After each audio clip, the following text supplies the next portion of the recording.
Welcome to mega times news bulletin. ముందుగా headlines.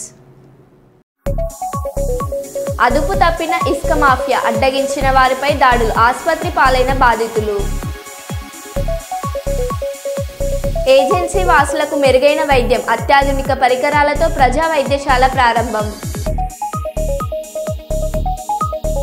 MLC Kancharla Srikanth చేతుల మీదుగా మిస్ ఆంధ్రాకు ఘన సన్మానం.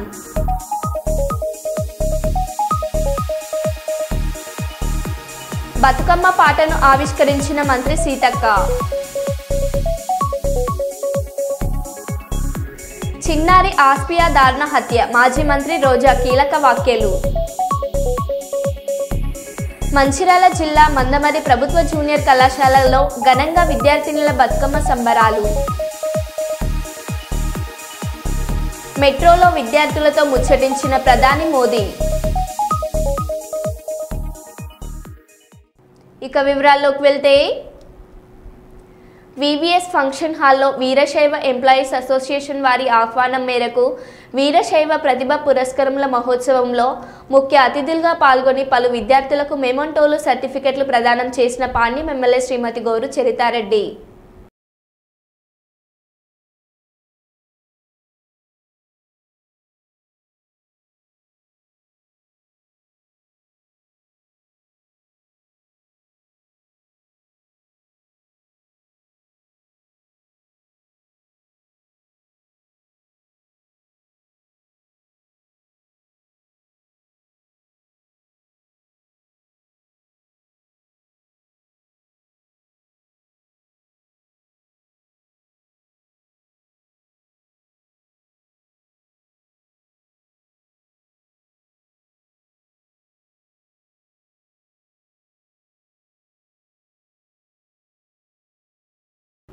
కుప్పం పట్టణ పరిధిలోని పరమసముద్రం ప్రాంతానికి చెందిన విజయ్ కుమార్ పై అదే గ్రామానికి చెందిన మునుస్వామి కుటుంబీకులు దాడి చేశారని బాధితుడు తెలిపారు.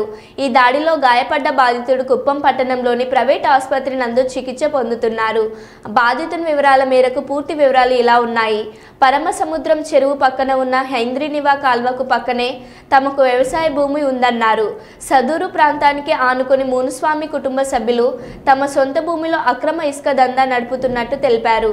ఇందుకోసం చెరువులోని మట్టిని తీసుకోవడమే కాకుండా అక్రమ విద్యుత్ను సైతం వినియోగించినట్టు తెలిపారు. ఈ విద్యుత్ కనెక్షన్ భూమి గుండా నేలపై విద్యుత్ వైర్లు తీసుకెళ్లారని, గత 2 రోజులుగా కురుస్తున్న వర్షాలకు వ్యవసాయ పనుల నిమిత్తం పొలాల వద్దకు వెళ్లిన తమ కుటుంబ సభ్యులు విద్యుత్ ప్రమాదానికి గురి కావడం జరిగిందన్నారు. ఈ దాడులలో విజయ్ కుమార్ కుడి చేయి ఎముక తీవ్రంగా దెబ్బతిన్నదని, అయినా శాంతించని అక్రమార్కులు తమ అక్రమ వ్యాపారులకు ప్రాణాలు తీస్తామని బెదిరించినట్లు బాధితుడు తెలిపారు.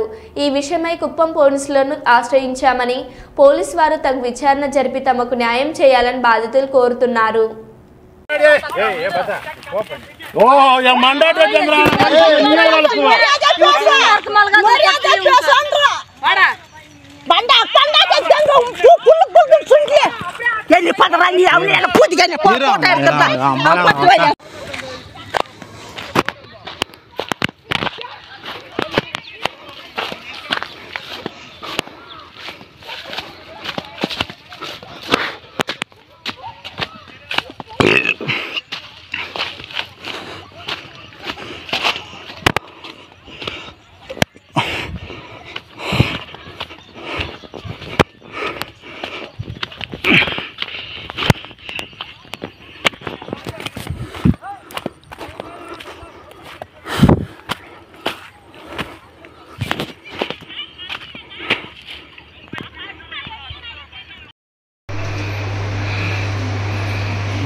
అందులో ఈ ట్రాన్స్ఫార్మర్ లైన్ ఇష్టపడతారు. వాటర్ పడితే షాక్ పడుతుంది సార్.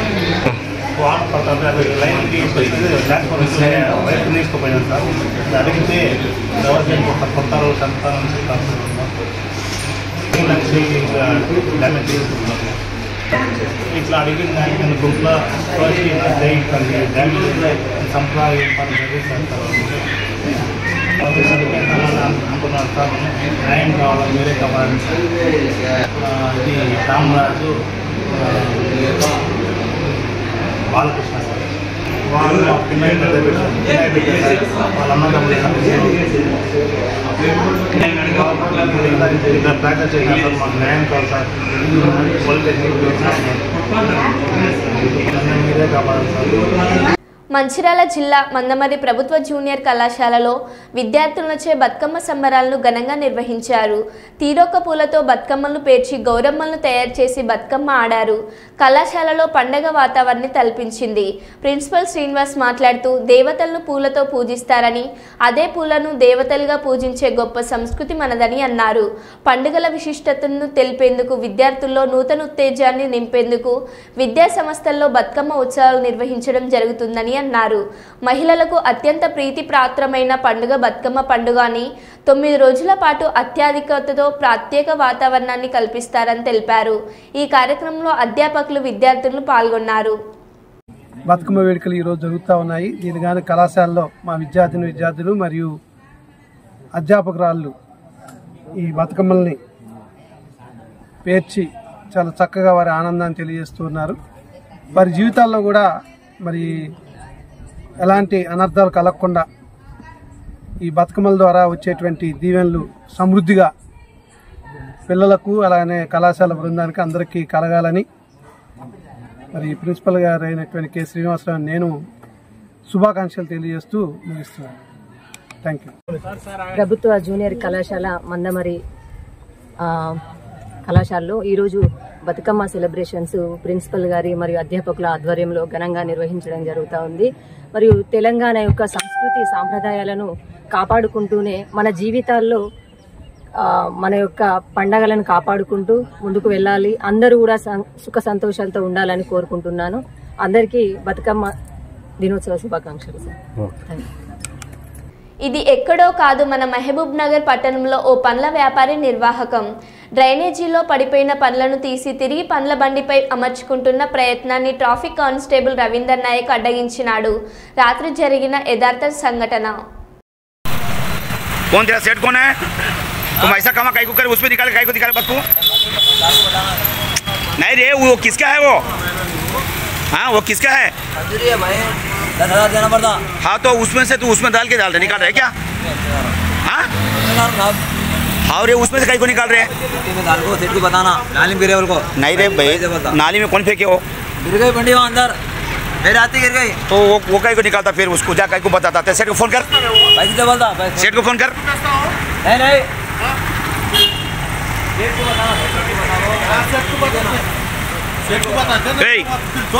सेठ को कॉल कर मैं बात करता हूँ. तो तमाशा मत कर देख मैं स्टेशन लेके जाते गाड़ी तेरे को अंदर भाड़ खाओ नहीं बे उसमें से कहीं को निकाला फिर नीचे निकाला तो पैसे देना पड़ता. तू उसको फोन कर रहे कंपनी पैसे मारता रोड पे गिरा हावले वाड़ हो कहीं के फोन कर उसको. ये क्या तरीका है बेग?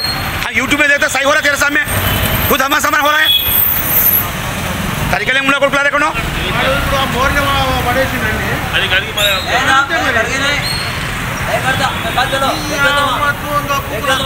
नहीं रे उसमें से कहीं को निकाला तू धान पे लाता मार तो चल देख मैं बोले एक बार दिमाग नहीं आ सकता हड़ भाड़ खाओ कोई तरीका है बे? अरे सेठ से फोन कर रहे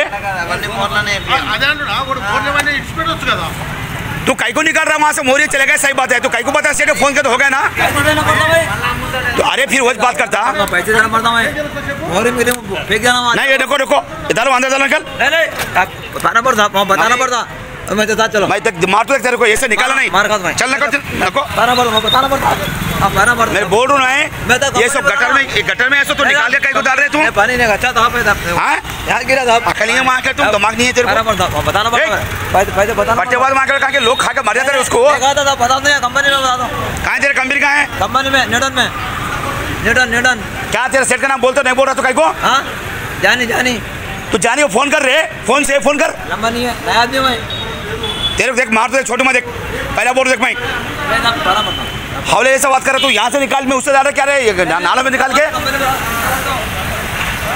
कैसा यहाँ कैसा गिर गया नीचे हाँ गिर गया तो कहीं को निकाल रहा तू बताना बताना था ये तरीका नहीं है पहला बोल दो माइक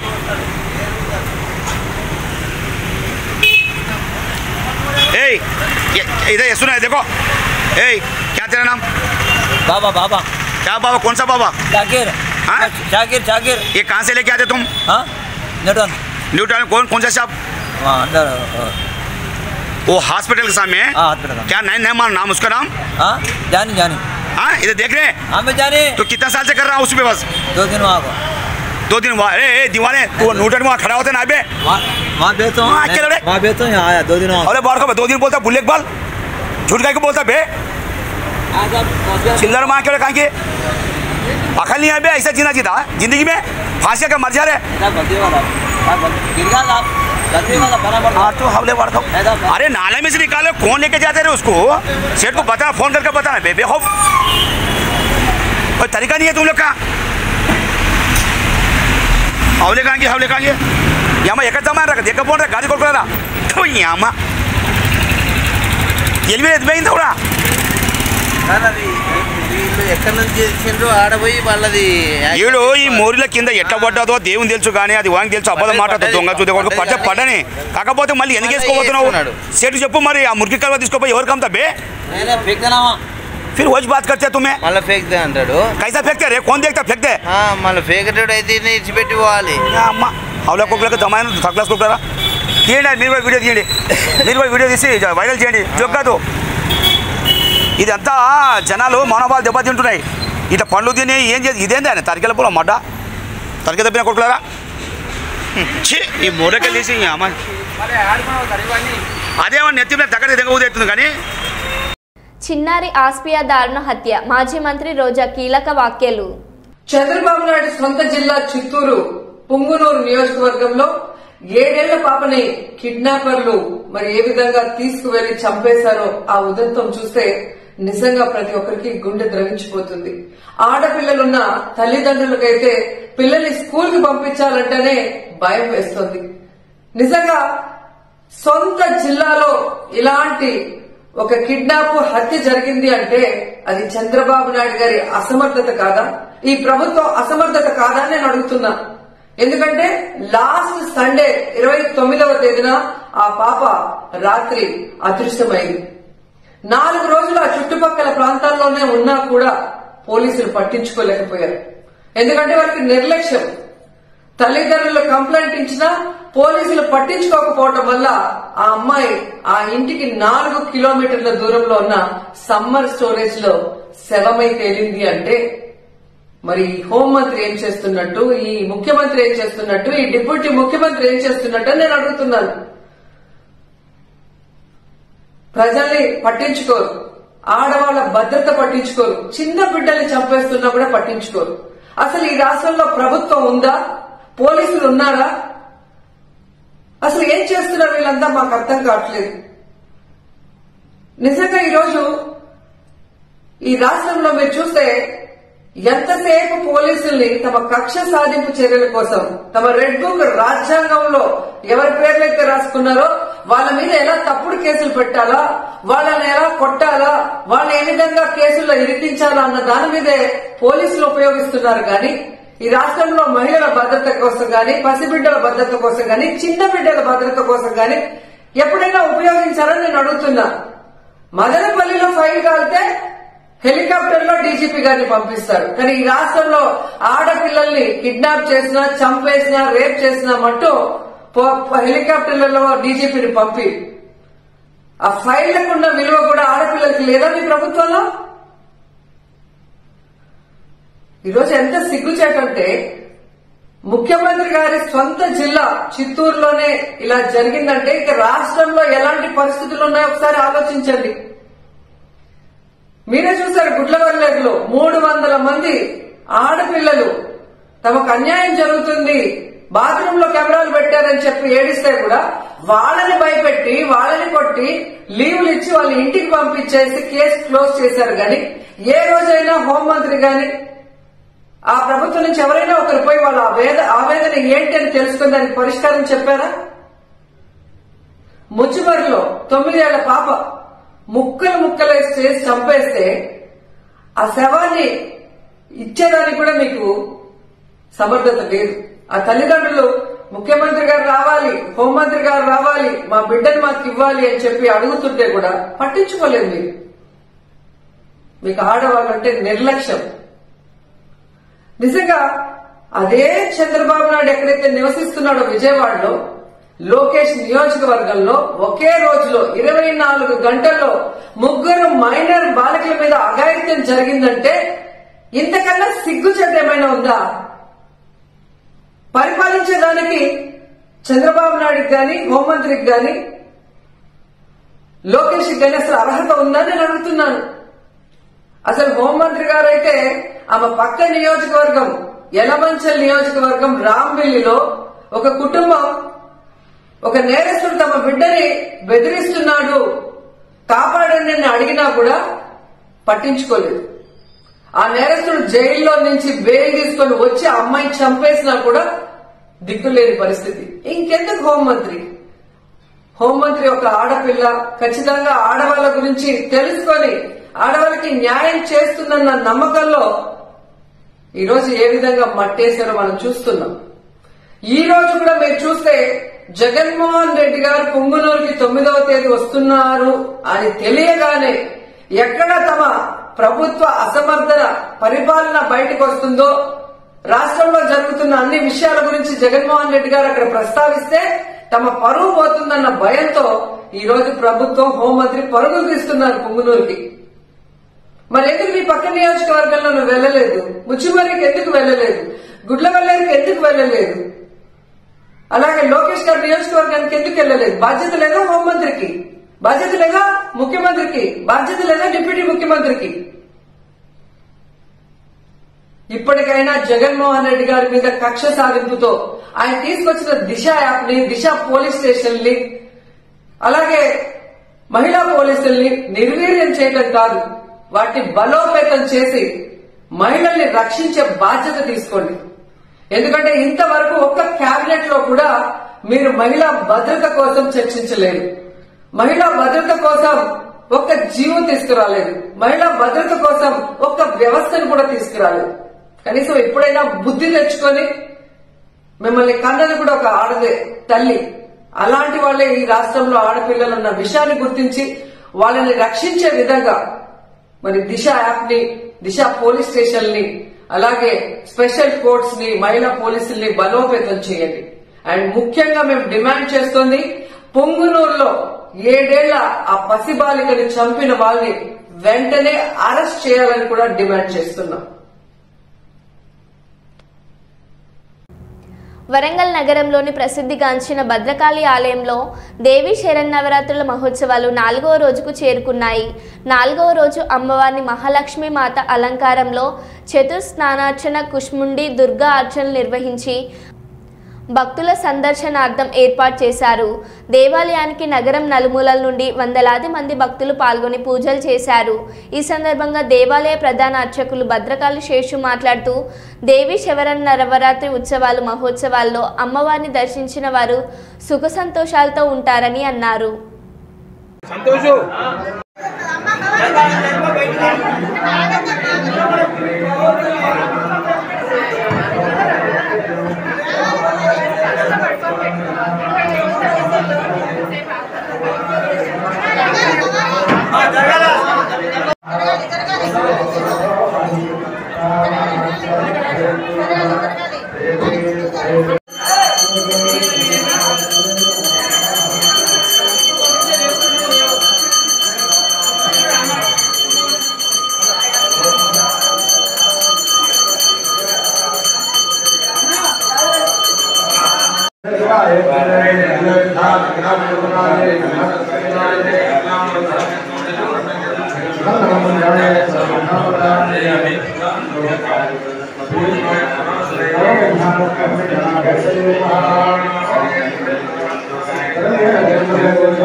వచ్చిన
ఇటీవల మిస్ ఆంధ్రగా ఎన్నికైన కుప్పం నియోజకవర్గం శాంతిపురం మండలం ముల్లూరు కృష్ణాపురం గ్రామానికి చెందిన చందన జయరామ్ను ఎమ్మెల్సీ డాక్టర్ కంచెల శ్రీకాంత్ ఘనంగా సన్మానించారు.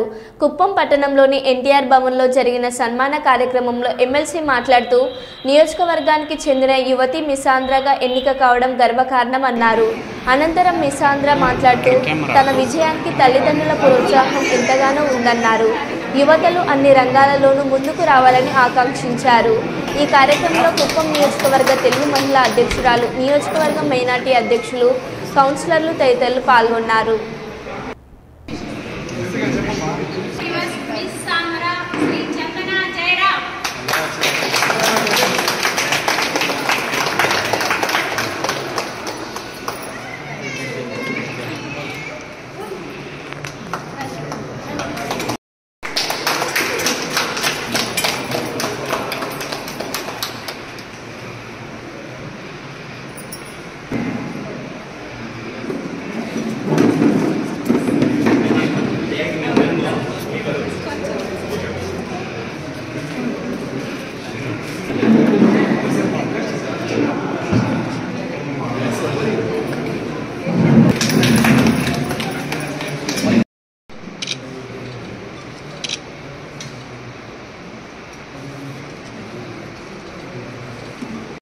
మీరే ఇలా మోడలింగ్ సంథింగ్ ఈ ఫీల్డ్లోకి ఎంటర్ అవ్వాలనుకున్నారా, లేదంటే ఎవరైనా మోటివేట్ చేశారా, ఏ విధంగా సపోర్ట్ ఇచ్చారు? ఇలాంటి పేరెంట్స్ నుంచి ఎలాంటి సపోర్ట్ ఉంది? ఇంకెవరైనా ఉన్నారా?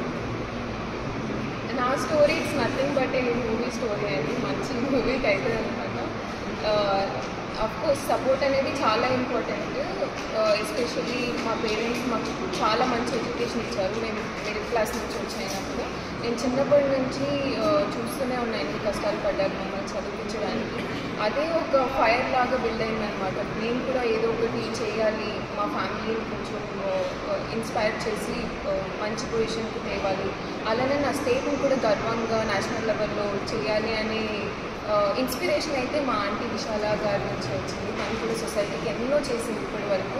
అండ్ తన జర్నీ ఒక సూట్ కేస్ తీసుకుని ఊరు నుంచి హైదరాబాద్కి వెళ్ళడం అనేది, అండ్ ఇప్పుడు తను మిల్లెట్ బ్యాంక్ అనే కంపెనీకి మంచి ఫౌండర్ అండ్ ఓనర్. సో తన జర్నీనే నాకు మంచి ఇన్స్పిరేషన్ అని చెప్పచ్చు. తను ఎలా తన లైఫ్ని బిల్డ్ చేసుకున్నది, తన జర్నీని చూసిన తర్వాత నేను ఇన్స్పైర్ అయ్యాను. ఓకే, నేను కూడా చేస్తే నేను కూడా చేయగలను, నేను తనకంటే తనలాగా మంచి పేరు తెచ్చుకోవాలి సొసైటీలో. మన సొసైటీకి కూడా మన నుంచి ఒక పర్పస్ అనేది క్రియేట్ చేసుకుని మనం కూడా గివ్ బ్యాక్ చేయాలి ఎలాగైనా సర్వీస్ త్రూ అనేసి అదొక ఇన్స్పిరేషన్గా జరిగింది. అండ్ ఎస్పెషల్లీ మా సిబ్లింగ్స్, మా అక్క, అన్నయ్య అండ్ అమ్మ, నాన్న అందరూ కూడా ఎంతో సపోర్ట్ చేశారు. Whole family. వాళ్ళు చిన్న పల్లెటూరు ఫార్మింగ్ కమ్యూనిటీలో ఉన్నా కూడా ఒక మోడర్న్ మైండ్ సెట్ అనేది ఉండేదన్నమాట. విలేజ్ మైండ్ సెట్ నార్మల్గా ఉంటుంది కదా, అలా కాకుండా చాలా మోడర్న్ మైండ్ సెట్. నువ్వేం కావాలన్నా కూడా నువ్వు చేయి, మేము సపోర్ట్ చేయడానికి వెనకాల ఉంటాం మేము అనేసి చాలా సపోర్ట్ ఇచ్చారు. అండ్ దానికి నేను చాలా కృతజ్ఞతగా ఫీల్ అవుతున్నాను. నాకు తెలుసు అందరికీ ఇలాంటి సపోర్ట్ దొరకదని. అందుకే ఈ జర్నీతో నేను చాలామందికి అమ్మాయిలకి ఎస్పెషల్లీ చెప్పడం ఒకటే అండి, మీకు ఒక గోల్ ఉంటే మీ పేరెంట్స్కి క్లియర్గా కమ్యూనికేట్ చేసి మీరు you have to follow those dreams. చాలామంది ఇంజనీరింగ్ డాక్టరా అనేసి కాంప్రమైజ్ అయిపోతూ ఉంటారు డ్రీమ్స్కి. కానీ అలా కాకుండా ఫ్యామిలీని మంచిగా మీరు మిమ్మల్ని మీరు ప్రూవ్ చేసుకోవాలి. చేస్తే వాళ్ళు కూడా మీ వెంటనే చాలా సపోర్ట్ ఇస్తారు అనేది నా మెసేజ్, నా జర్నీ. ఓకే అండి, ఈ జర్నీలో మీరు ఎలాంటి స్ట్రెస్ కానీ వెళ్ళడానికి ఎలాంటి ప్రాక్టీసెస్ మీరు చేస్తున్నారు? ప్రజెంట్ ఏ విధంగా మీరు ముందుకు పోవాలనుకుంటున్నారు? ఎలాంటి ఇంకా ఫర్దర్ ఎయిమ్స్ ఏం పెట్టుకున్నారు? నా విజన్ క్లియర్ అండి ఫ్యూచర్కి. నేను ఆంధ్రప్రదేశ్కి నా వంతు వీలైనంత నా సర్వీస్ అండ్ కమ్యూనిటీకి ప్రిపేర్ చేయాలని, especially handlooms and millet farmers కోసం హెల్ప్ చేయాలనేది నా అడ్వొకేసీ అనమాట ఈ జర్నీలో. అండ్ ఇప్పుడే కాదు, చాలా రోజుల నుంచి I think having that strong feeling అనమాట. ఆ నేషనల్ లెవెల్లో ఆంధ్రప్రదేశ్ అనే పేరు చెప్పడం కానీ, లేకపోతే నేను ఆంధ్రప్రదేశ్ అమ్మాయి, తెలుగు అమ్మాయి అని రిప్రజెంట్ చేయడానికి నాకు చాలా గర్వంగా ఉంది. ఓకే అండి, ఇంత మరో బులెటిన్లో మళ్ళీ కలుద్దాం. Stay tune.